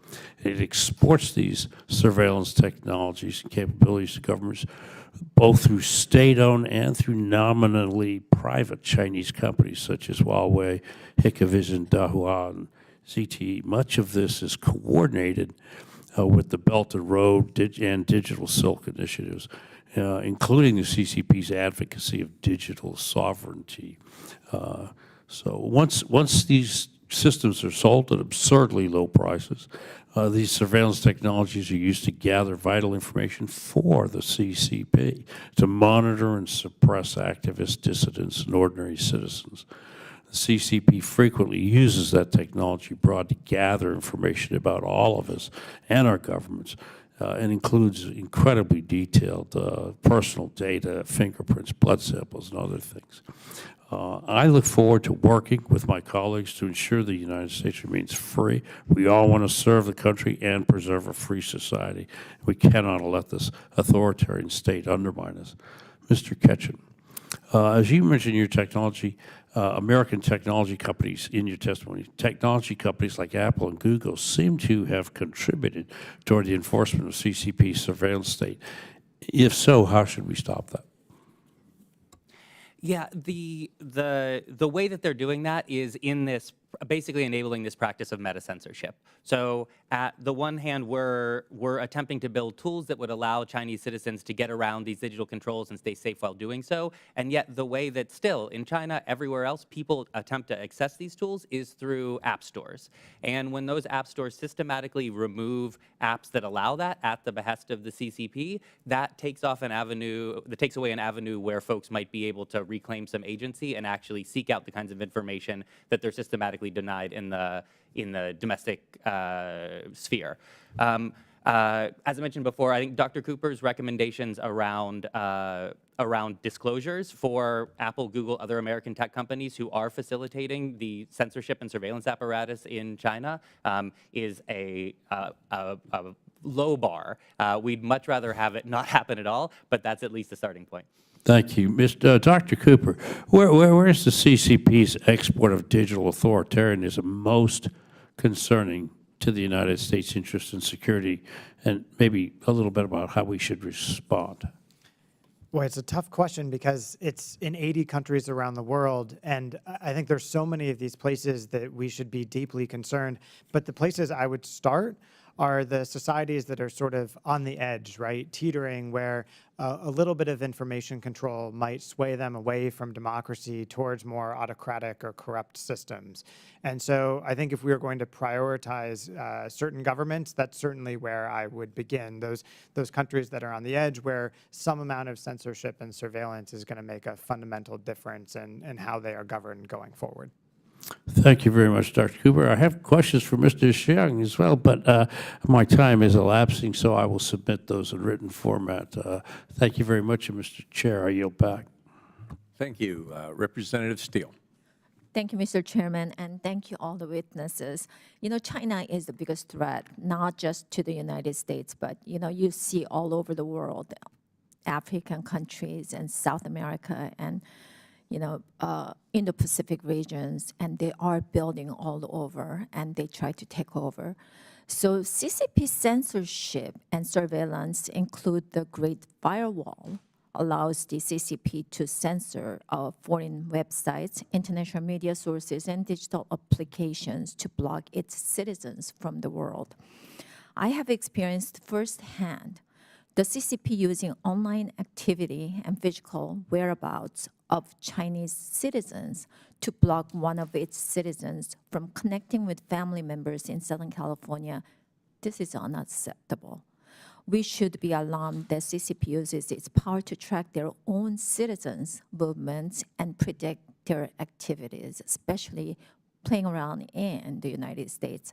So, Dr. Cooper, the CCP has routinely violated international standards related to intellectual property rights, subsidization and overcapacity, and yet they do not abide by the international norms and rules, and that has brought it into current economic positions and not playing any fair games and trade. And I'm on AI task force.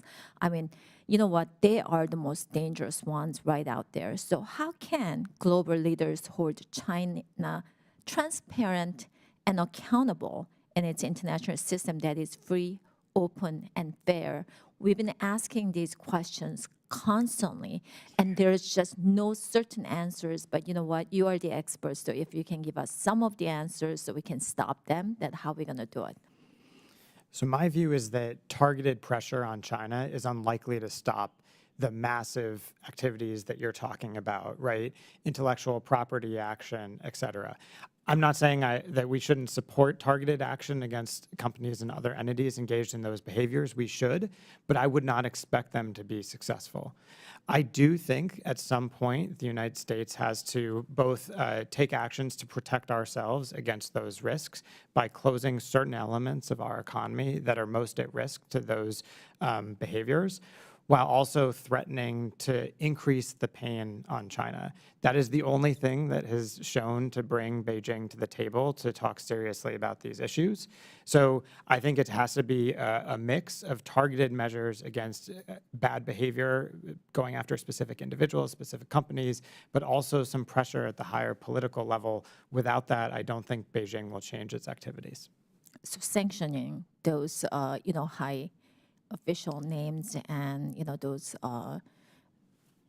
Can I give you one example, which I know the committee has done important work on? So solar cells, right? Mm-hmm. American companies invented a huge amount of the advanced solar cell technology in the world. The intellectual property was stolen by China. We have Department of Justice cases in which we indicted multiple people affiliated with the Chinese government for doing this, and yet we've allowed the Chinese companies who benefited from that stolen technology to sell the solar cells back into the United States. I can't for the life of me figure out why we've allowed this to happen. So I think there's just some basic steps that we should be taking to protect ourselves.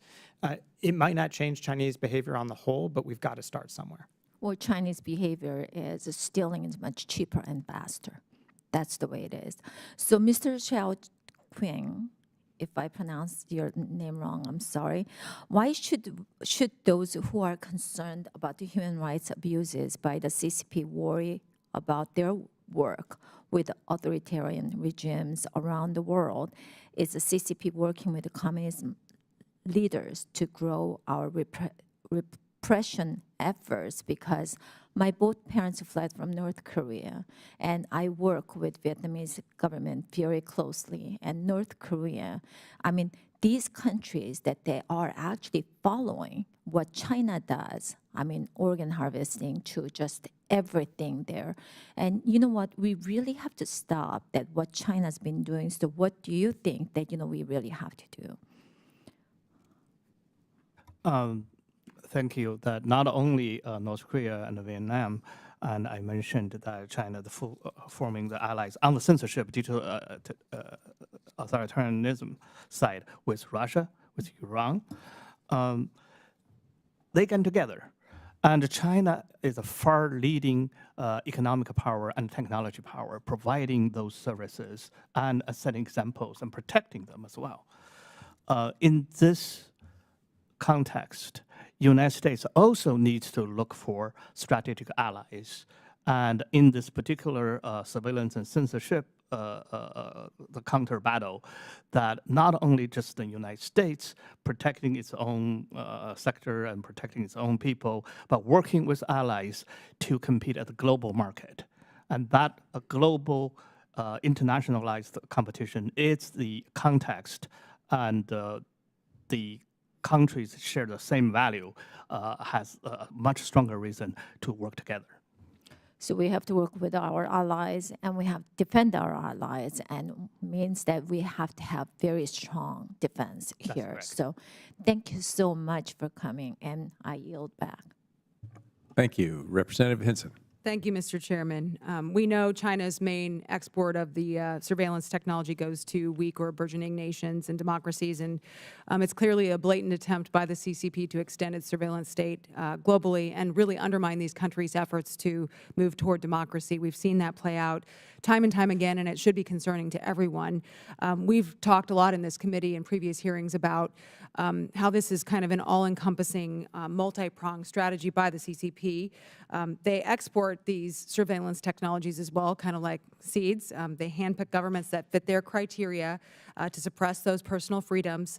They're utilizing initiatives like BRICS, debt diplomacy to further spread that influence, ultimately creating that kind of force of control and influence around the world. So, Mr. Cooper, what do you think we can be doing to really prevent these so-called seeds of surveillance from being spread and taking root in these vulnerable democracies and countries? How can we really help support them in safeguarding sovereignty, personal freedoms, and making sure they don't cede that to the CCP? Well, part of the problem, as you know well, is that the Chinese offerings are so cheap compared to anything offered by most of the rest of the world. They're cheap because they're subsidized and because the party has an interest in having that technology spread. But I do think in some countries which are strategically important, the United States is going to have to think with its allies and partners about finding ways to provide that technology at a cheaper price. That may mean some amount of subsidization. At the very least, what we should be doing everywhere, though, I think, is bringing transparency to what Chinese practices are, which is why this committee's hearing is so important. So many countries don't even understand what they're signing up to when they sign up to the digital Silk Road. They think they're just getting wonderful, cheap technology. They don't understand that it's bringing with them this censorship and surveillance apparatus. And so I think if we can help tell that story, it will deter some foreign governments and some corrupt leaders in non-democratic countries from accepting those technologies. Right. Well, and obviously we've been telling that story about the technology that even here in the United States, we have these vulnerabilities from Huawei, ZTE, some of these bad actors. Do you think we're doing enough to analyze these technologies coming into our country to ensure that they don't contain Chinese surveillance? Obviously, we've passed the law for rip and replace. We're trying to find additional funding to make sure we can continue to execute on that. But do you think that there is more that we need to be doing here at home? My personal view is that TikTok is a pretty good example of how serious we are about Chinese technology, right? We have a world in which the Chinese would never allow a major American social media company to operate in China, and yet the dominant app used by young people in the United States is a Chinese-engineered app. It's unbelievable that we've allowed this to continue. So if we take that as the test of our seriousness, I think we are failing. Yeah, well, it's clearly rules for thee, but not for me, in how they act, not only in this space, but other spaces as well. Either of our other witnesses care to add anything to that line of questioning? I do. I actually we talk about the vulnerabilities of the CCP, but I actually wanted to remind the committee's members your important work to up our game that in this competition. That you have to see that, for example, Chinese tech sectors are incredibly innovative, and barely second to United States tech sectors, but have a lot of potential producing a lot of products going around the world. And then the CCP, we all know, is very good at find the vulnerabilities of the open societies and manipulate them. That we cannot just simply sit down and say, oh, this is another Cold War and we won the last one, so we're definitely going to win this one. There's no guarantee that freedom will prevail unless we make relentless effort and strategy and smart and vigilant. And so I just want to say to the committee that you're doing great work. That finally, that the Chinese Communist Party were using nationalism that to mobilize the Chinese mass and using propaganda to mask this nationalism and the CCP ruling the same thing. But don't underestimate the power of nationalism versus the individual freedom in such being manipulated in such a digital controlled environment.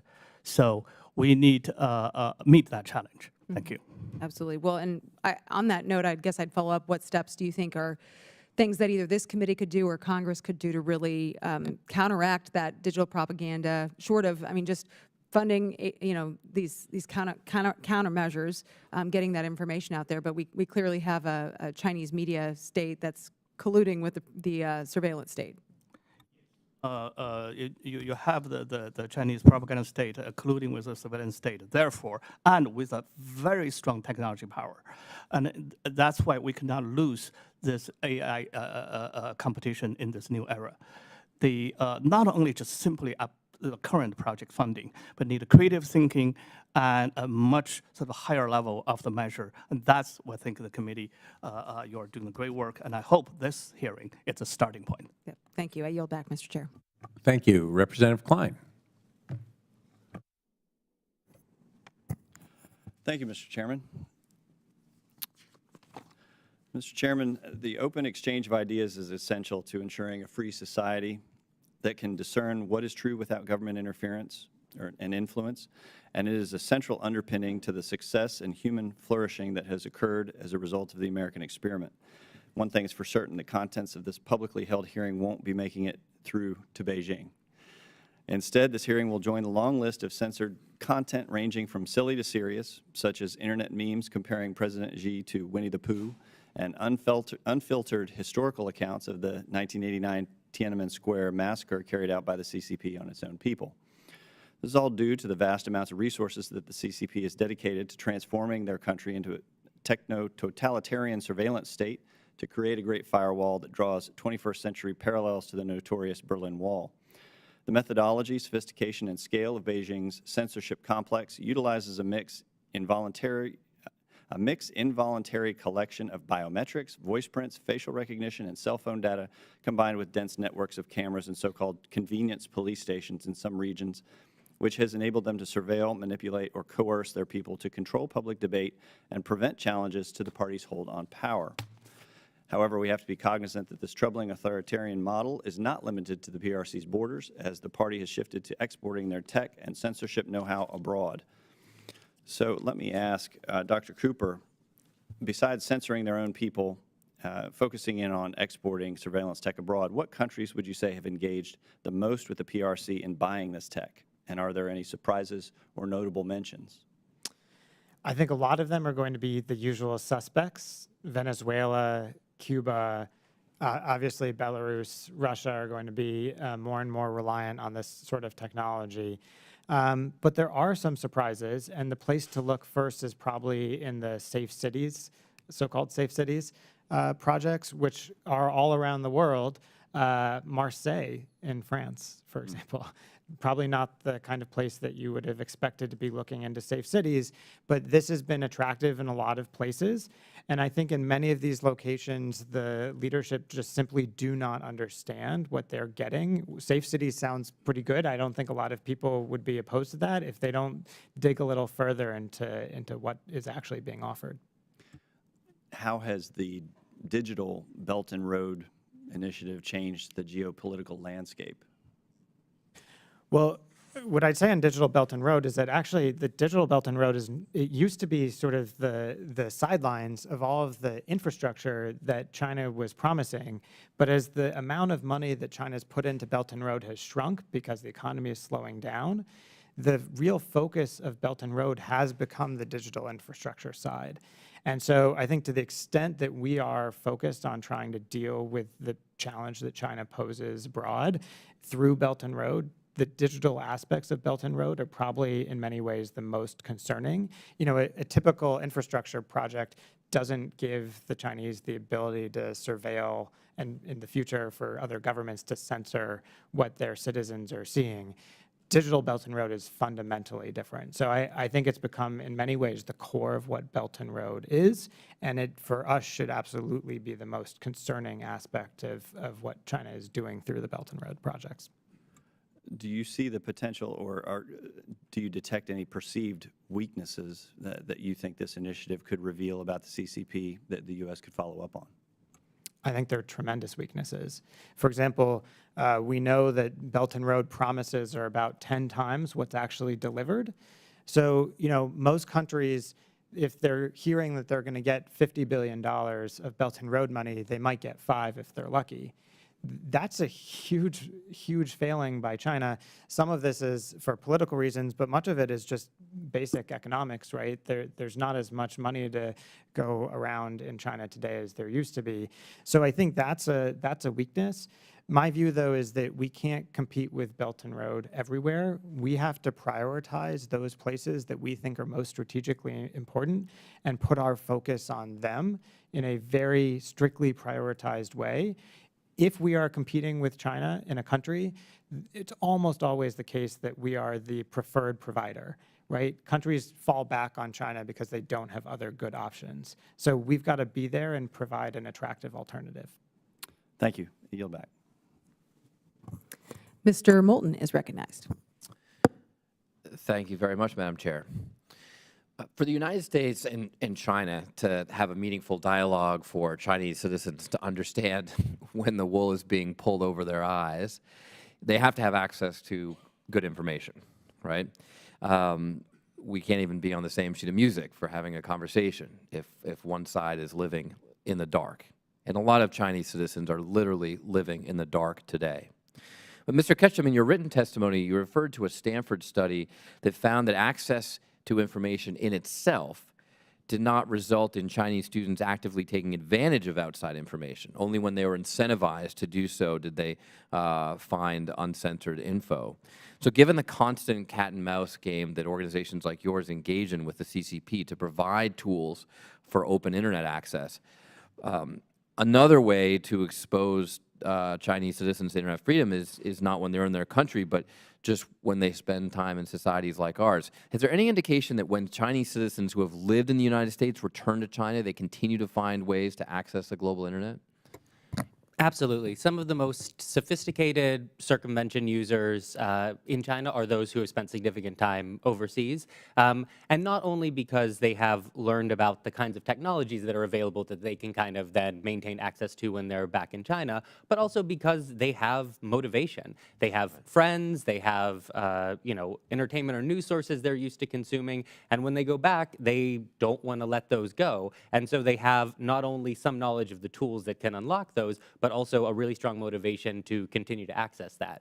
And so when those seeds are planted in folks by, you know, traveling, by studying somewhere else, that's one of the most effective ways to actually ensure that that motivation continues. It's actually a compelling reason to make sure we still bring Chinese students to the United States, even though we obviously have to be concerned and careful that we scrutinize those applications to ensure that we're bringing Chinese citizens and not Chinese spies. Tell me, what are other ways that we can plant those seeds, as you say, to motivate other Chinese citizens back at home to want to get the truth? I think it's going to be much more incumbent upon us to understand the particular needs and what is being systematically denied to smaller subgroups than we're used to working with. Normally, from the OTF perspective, we build a really good VPN, and then we expect folks to know how to find it, know how to use it, and basically resume their lives on the global internet as if censorship didn't exist. In China, what we're going to have to do is look at much smaller subpopulations, understand those needs, and then how they are attempting to get information already. You know, folks in China are very resourceful and figure out ways to get a bunch of the information they need when truly motivated. You know, there are tens of millions of internal migrants who effectively don't have the right hukou for where they live. That's a really, they're systematically denied resources and then also like information about that. That's a great population that you could serve important news to, and they already look for it in certain spots. So we need to figure out ways to put the right information in those spots and to take tools that will allow them to access the global internet more fully and meet them where they are already. And that takes a lot more work. That's more expensive on a per user basis than, say, uncensoring a user in Iran or Russia, but it's worthwhile. I mean, we all have the crazy uncle who gets a conspiracy theory and then, you know, tracks this thing down like crazy on the internet, maybe changes his voting habits as a result, right? I would love to see a more proactive strategy to plant seeds, not of conspiracy theories, but just seeds of the truth in Chinese society. So beyond VPNs, are there other tools that we can use to motivate Chinese citizens to want the truth? Absolutely. I mean, it'll come down to increased support for the kinds of news and reporting that, frankly, isn't being done in a very good systematic way right now. Reporters are in general, are farther away from Chinese audiences than they've ever been. Having isolated the domestic information environment, it's really hard now to do the job of journalism inside of China, much less disseminate it back in. So ensuring that we're supporting good journalism that's coming out of China and then innovative ways to put it back in where folks are actually able to find it is going to be a difficult task, but one that we really need to focus on. Dr. Cooper, I'm sorry we don't have much time left, but anything to add to this? I would just say, I think it's absolutely critical that so many of the top reporters on China, they, first of all, have been kicked out of China, but to the extent that they're still reporting on China, the Chinese people can't see the reporting. I mean, just the last few days, there's been an important report about what appears to be, you know, some corrupt activity from senior officials associated with major businesses in China, and yet, of course, you can read that, I can read that, but people in China can't. And I think the tools and techniques that we're talking about are the beginning of trying to address that gap. Well, thank you. I'm out of time. Hard to imagine corrupt behavior from senior Chinese officials. With that ironic statement, I yield back. Right. Well, thank you again to all of our witnesses today. A great hearing, and we have a lot to do, right? Questions for the record are due 1 week from today, and without objection, the committee hearing is adjourned.